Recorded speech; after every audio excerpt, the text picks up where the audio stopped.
आप यहाँ कैसे मैडम? माधवी इसी हॉस्टल में रहकर काम पर जाती है, तो उसी से मिलने आई थी। और हाँ नितिन, उस दिन डैनी को जो एविडेंस मिला था उससे काफी हेल्प हो जाएगी। Thanks madam.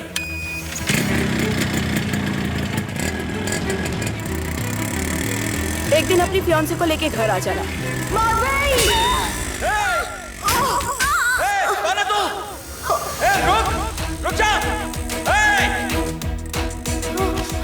माधवी!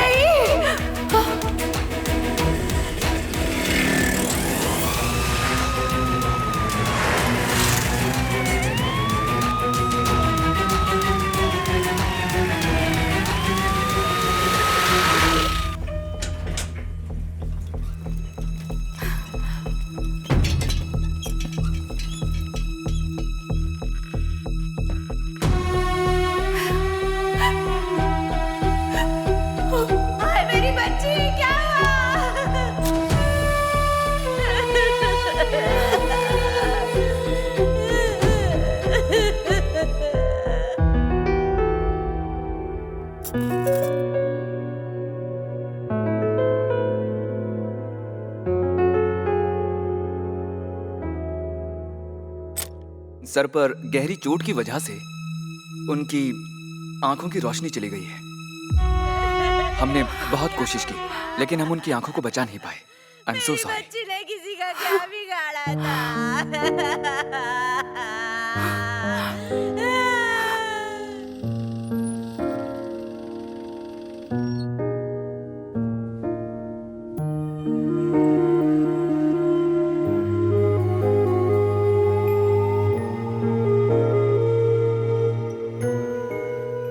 पापा के जाने के बाद जब माँ अकेली हो गई थी तब मैं बहुत छोटी थी दीदी। तब से मैंने पापा की जगह तुम्हें देखा है। 2 लड़कियों को लेकर अकेली कैसे जिएगी ये सोचकर जब माँ रोती थी ना तब मैं बहुत डरती थी दीदी। लेकिन तेरा हाथ पकड़ते ही, तेरा चेहरा देखते ही डर निकल जाता था। लेकिन अब से आपको देख नहीं पाऊंगी ना, मुझे इस बात का सबसे ज्यादा दुख है दीदी। दीदी मैंने कुछ गलत नहीं किया है और तो और मेरा कोई दुश्मन भी नहीं है। मैंने किसी को प्यार करके धोखा भी नहीं दिया है। प्लीज मुझ पे भरोसा करो, मैं आप ही की छोटी बहन हूँ, गुरुदेव की बेटी। मैंने कोई गलती नहीं की। मैं नहीं जानती क्या? इस दुनिया में तेरा कोई दुश्मन नहीं है। वो तुझे नहीं मारना चाहते थे, वो आए थे मुझे मारने।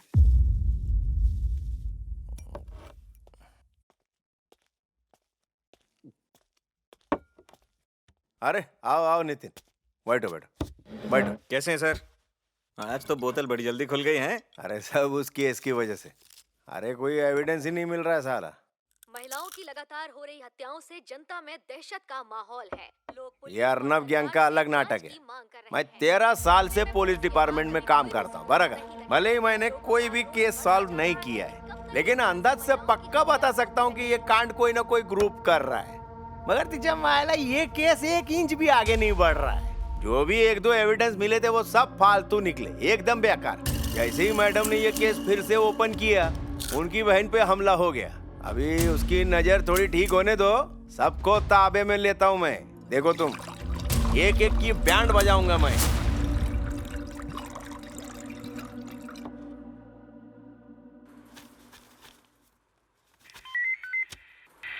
Unit 302 reporting. हमें जली हुई लाश की खबर मिली है। लाश पास के काजू के खेत में पाई गई है। अपने थाने से किसी को भेजिए।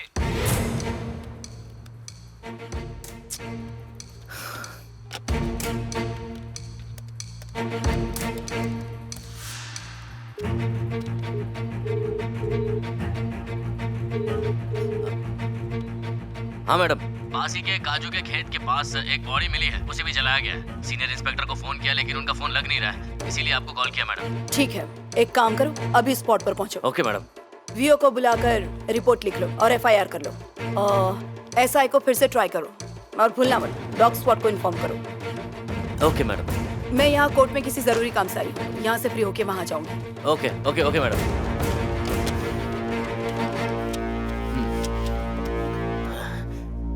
ये नितिन, अरे जरा पूछो इनको क्या चाहिए। वरना चढ़ी हुई दारू उतर जाएगी। हेलो हेलो सर को बोलिए कि काजू के खेत में लाश मिली है। सर, हेलो राय, पास के सुन रहे हो? काजू के खेत में एक बॉडी मिली है सर।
चलो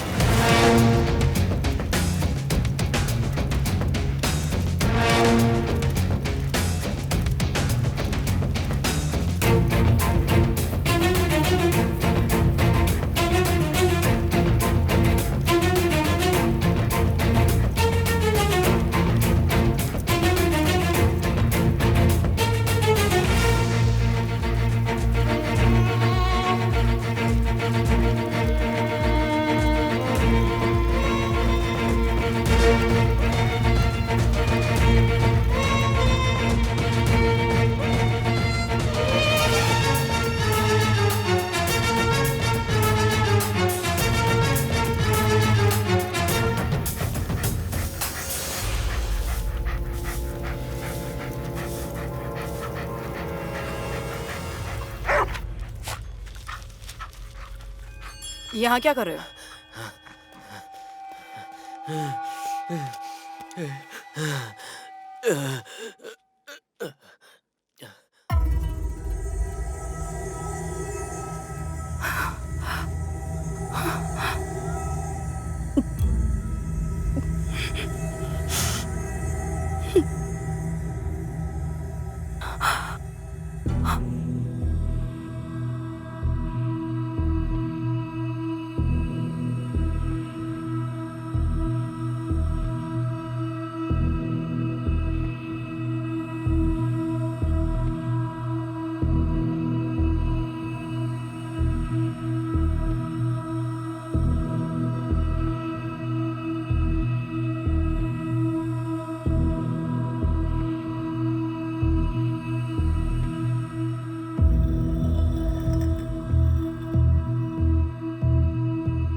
हे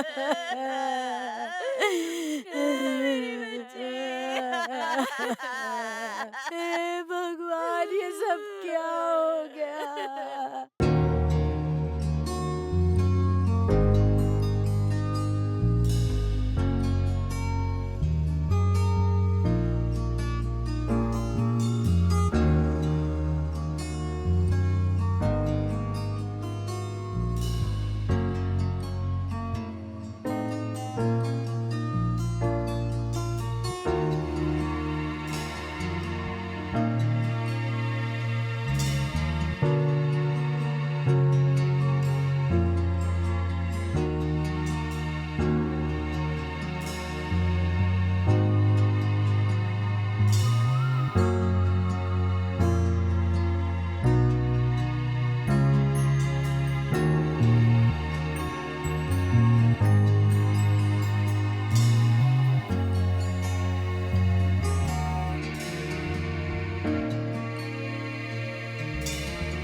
आज आपका बर्थडे है। मैं, स्टूडेंट्स और टीचर्स केक लेकर आपका वेट करेंगे। टाइम पर आ जाना, हाँ प्लीज।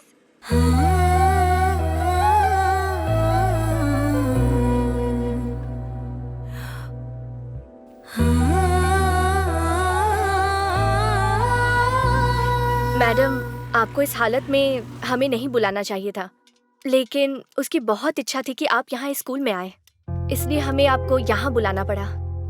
कोई बात नहीं, वो भी मेरी बहन जैसी ही है। चलो चलते हैं। चेक चेक, सब ध्यान से सुने। 8वीं कक्षा में पढ़ने वाली पूजा का आज बर्थडे है। सभी बच्चे और सभी टीचर्स ग्राउंड में आ जाएं। खाओ।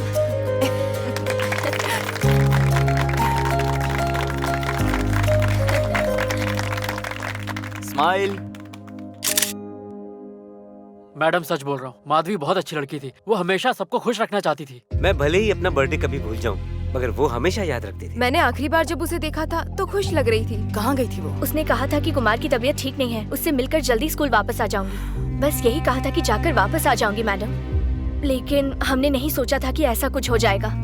कभी कभी कुमार के साथ आती थी, उसके साथ उसने टीचर की तरह कभी व्यवहार नहीं किया। एक दिन जब कुमार बीमार पड़ा था ना, तब वो उससे मिलने घर भी आई थी। वो उसके छोटे भाई के जैसा था मैडम। मैं चलती हूँ।